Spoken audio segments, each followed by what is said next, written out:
மதுரை மீனாட்சி நீதி அரசருக்கு முன்னாடி கணக்கு முக்கால் சத்தியம். எல்லா ஆளுநர் கணக்கு எடுப்பார். டெல்லி டு தமிழ்நாடு, தமிழ்நாடு டெல்லி, ஊடாலப்பட்ட மாநிலம், எல்லா இலங்கை வரைக்கும் ஆளுநர் கணக்கு எடுப்பார். ஐயா ஆளுநர் ஆளுதற்கு கணக்கு கையெழுத்து போடுதான். இந்த கையெழுத்து போட்ட கணக்கில் உள்ளே என்ன பண்ணி வச்சுருக்காங்கிற கணக்கு ஆளுநர் கேள்வி கேட்கணும். கேட்கல, எல்லாம் அழிச்சு வச்சுருக்கான். அப்போ சென்னை மெட்ராஸில் ஒரு அம்மனை உட்கார வச்சிட்டார்.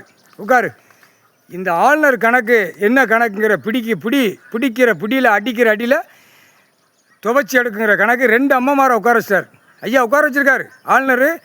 அவன் மாளிகையில் 2 அம்மன் உட்காந்துருக்கு. வீரத்தாயும் சித்தாயி அம்மனும் உட்காந்துருக்கு. 2 பேரும் உட்காந்துருக்காளுங்க அம்மமார்கள். குட்டுக்கிற குட்டுப்பில் சென்னை மெட்ராஸில் அடி தருமடி உலம் எல்லா அரசியல்வாதிக்கும். புரியுதா இல்லையா? என்ன கணக்குங்கிற கேள்வி கையெழுத்து. இந்த கையெழுத்தில் தமிழ்நாடு முழுவதும் ஆளுநர் கையெழுத்து போட்டு பூரா பிடிப்பார். ஆளுநரை பூரா பிடிப்பார். இதுக்கு முன்னாடி இப்போ அவனை மாற்றியாச்சு. அவனெல்லாம் கொண்ட நிரம்ப அப்படியே ஒல்லி பாய்ச்சான். ஒல்லி குச்சி மாதிரி இருக்கானா, தின்னுட்டு முளைச்சிக்கிட்டு அலைதானா. அவன் பல லட்சம் கோடிகளை வாங்கி சம்பாத்தியம் பண்ணி போயிருக்கான். இப்போ உட்கார்ந்துருக்கிறவன் ஐயா உட்கார்ந்துருக்காரு, கொன்றுவார் அப்படிங்கிற கணக்கில் பயந்து உட்கார்ந்துருக்கான் ஆளுநர். அப்போ அந்த கணக்கை இப்போ பிடிக்கார். முக்கால் சத்தியம் 2 அம்மமாருக சென்னை மெட்ராஸில் உட்காந்துருக்கான்.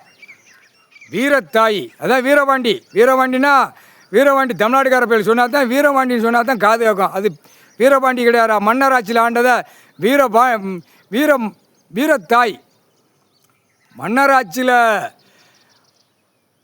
கொண்டு போய் வீரபாண்டின்னு வச்சுட்டான். புரியுதா இல்லையா? இது முதல் வரம். ஐயா கொடுத்தது, கடவுள் கொடுத்த வரம்.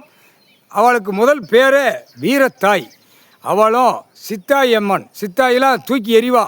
ஏற்கனவே ஒருத்தனுக்கு அங்கே உள்ள அரசியல்வாதிக்கு ஒரு அறை ஒருத்தனுக்கு விழுந்திருக்கு. படுக்கையில் கிடக்கான். இனிமேல் இப்போ அடி எல்லாவனுக்கும் அப்போ அடி விழும். தரும் அடி விழும். நாற்றம் முடிச்ச வேலை. அரசியல்வாதி நாற்றம் முடிச்ச வேலை கணக்கு முடிக்கணும். அம்மமார்கள்ட்ட சொல்லிட்டார் கடவுள். அடி ஓங்கின மாணிக்கு ஒரு குட்டுப்பு கொடுத்துரு. அவன் படுத்து ஆஸ்பத்திரியில் போய் அறுக்கணும்.